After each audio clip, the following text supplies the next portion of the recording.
Last week, I started building my dream bike with an unlimited budget, using some of the most beautiful and exclusive parts that I could get my hands on, which inevitably meant the price was high, very high.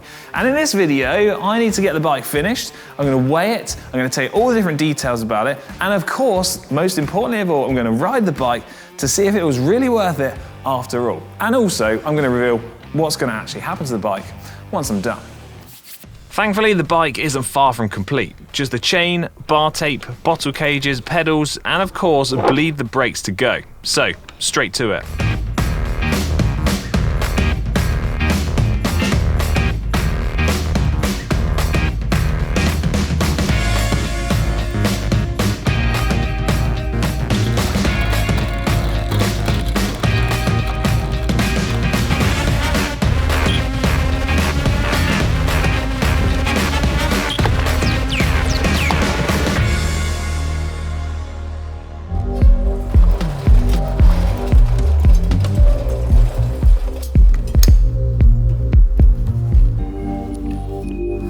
So here is the finished article after 2 days of piecing this bike together, and I'm absolutely blown away by how it's turned out.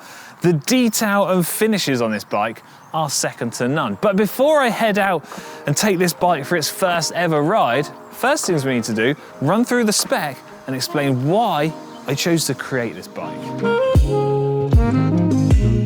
The frame set is a sturdy Fiat, constructed from titanium, using a mix of 3D printing and traditional drawn tubes, which are then TIG welded together by hand.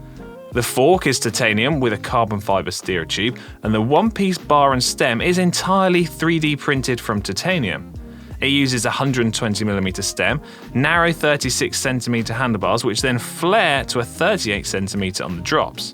A setup most people would find very narrow, but I really like. The attention to detail on the frame set is amazing, and this theme continues through the bike with the titanium derailleur hanger, titanium saddle rail clamps, titanium through axles, and even titanium bolts used throughout. Matched to the frame is the latest and greatest group set from Campagnolo, Super Record Wireless. This being the 12-speed disc brake version, which features a super glossy carbon finish on the levers and the crank to complement the matte finish of the frame. Wheels are 45mm deep Bora Ultra WTOs, the latest version with that wider internal rim width, but I'll talk more about these later on. And I've gone for 30mm prototype Pirellis, set up tubeless of course, and if you want to know more about the tyres, well, we'll have a video out soon for that, so be sure to subscribe to make sure you don't miss out. The exact spec I chose for the group set uses a 48-tooth and 32-tooth chainring setup, a 10 to 29-tooth cassette, 172.5mm crank arms, and 160mm brake rotor up front and 140 in the rear, which is pretty much the norm for all bikes. How much does a bike like this cost, you might be asking? Well, if you've watched episode 1, you'll already know the answer. But if you haven't watched episode 1, well, I think it's probably best if you're sitting down. Right, are you ready? A bike like this is going to set you back just over £17,000. If we dive a little bit deeper into how I've arrived at £17,000 for this bike, well, £7,800 is on the frame set, £4,499 is on the group set, £3,293 are on the wheels, £400 are on the saddle, £379 on the pedals, £30 on the bar tape, £150 on the tyres, £120 on the carbon bottle cages, and £200 for 2 titanium water bottles. Wow. I know, it's a little bit crazy, right? But how much does it weigh? Okay, let's get this thing weighed. Also, it's worth noting, this is without bottles. Oh, 8.07, pretty light. What that does mean though, is that if you were to break the price of this bike down in terms of cost per gram, it's not actually vastly dissimilar to the price of silver. Right, while you all just take a second to appreciate the beauty of this bike, I'm going to get ready to ride and then we can talk more out on the road.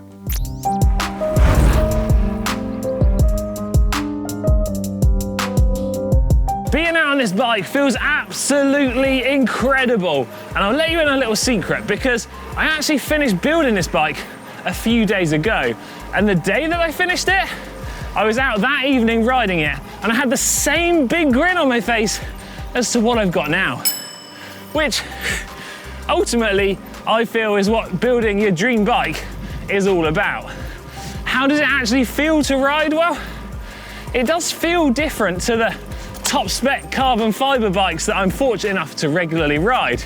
But the exact reason how or why that is very difficult to pinpoint without getting some serious miles on the bike or running the risk of starting to use some very wishy-washy marketing terms, like the bike handles like it's on rails, the bottom bracket is incredibly stiff, or it holds its speed very well, or this bike gets 10 stars, which, let's be clear, we don't do bike reviews here on GCN. Now, the process of bringing my dream bike to life has been a thoroughly enjoyable one, not least because of the unlimited budget, but because of something far more philosophical. And that is going through the process of thinking what it is I really enjoy and love about cycling. But let's be totally clear, £17,000 on a bike does put it out of reach for the vast majority of people, myself included. But this isn't a bike designed for the majority of people. It's not even a bike designed for the world's fastest professional riders.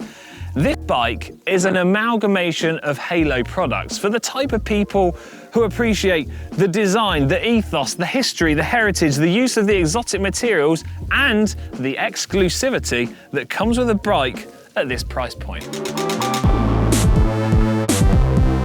But what do I think of the bike? Well, I think it's fantastic. It's ticked all of the boxes that I wanted it to tick, which is a really important takeaway point here, because it doesn't matter how much you spend on a bike, how light it is, how fast it is, or what it's made from, because quite literally, all that matters is that you enjoy riding it, and every time you do ride the bike, it makes you want to ride it more and more and more.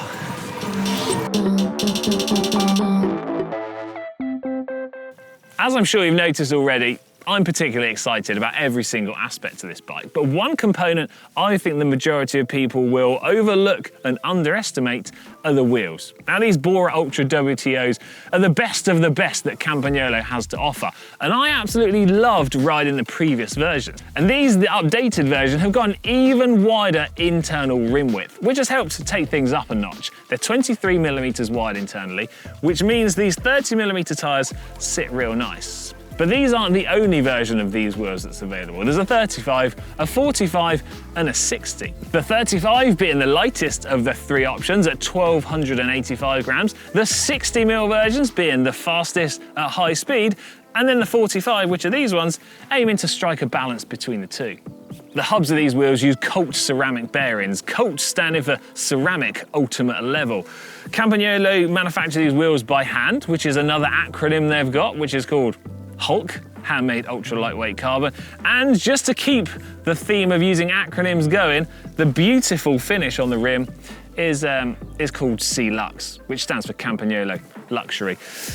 The price for this elaborate wheel technology is understandably high. The wheels in this bike retail at £3,300. There is, however, a slightly more affordable non-ultra Bora WTO that has a £1,000 cheaper price. So I feel incredibly lucky to have had the opportunity to bring my dream bike to life, and I've loved every step of it, going from idea in my head to building the thing to being out here riding it. But let's be totally clear. This bike isn't mine. I haven't paid for it. I don't get to keep it. And if I'm gonna be totally honest, there's absolutely no way that I could afford to buy a bike at this price. So what happens to it next?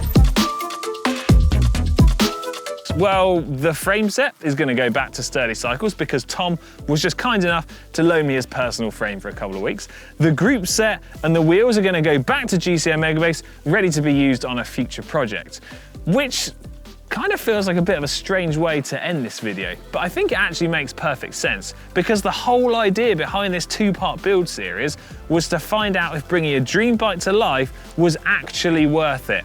And you know what? 100% yes. Yes, it is. If you can, I suggest everyone does it. But the idea behind this video was about having an unlimited budget to find out if pushing everything to the max was really worth it. And whilst I want to say I've thoroughly enjoyed it, which I have, it doesn't necessarily mean everyone has to go out and spend all of their money, because the price tag doesn't necessarily translate to the smile that you get when you're out riding your bike, which ultimately is the most important thing. Which means I need to hit the road and make the most of this bike. See you in a bit. Oh, bloody big gear. Sake.